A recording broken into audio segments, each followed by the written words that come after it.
Une question de Lombax76 Ratchet. Bonsoir Monsieur Gallois.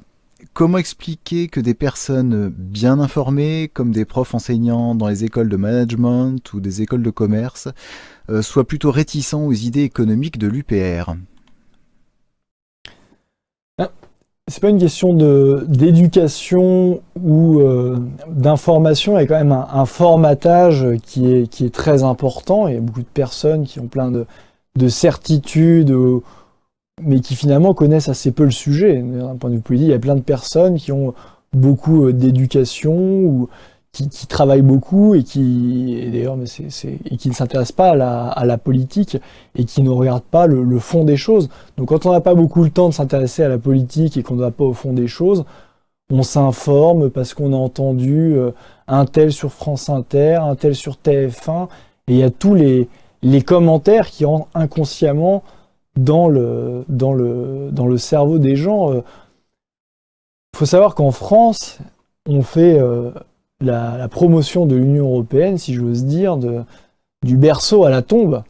Et même moi, par défaut, quand j'étais plus jeune, j'étais plutôt pro-européen, parce que j'ai des amis espagnols, italiens, je suis pas du tout anti-Union européenne, parce que je détesterais les autres, ça c'est du baratin, mais c'est au contraire, quand on se renseigne, quand on étudie, avant de connaître l'UPR, j'avais déjà compris que l'euro était une absurdité en soi, quelque chose qui pouvait pas marcher.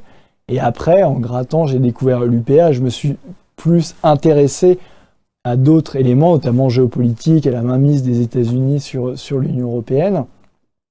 Mais de facto, en ayant fait des études, si je m'étais pas intéressé à la question monétaire, donc je m'étais pas rendu compte par moi-même que l'euro était quelque chose d'absurde, j'aurais peut-être pas eu le cheminement que j'ai eu et je serais peut-être un euro-béat comme ceux qui peuplent une grande majorité des bandes des écoles et de l'université.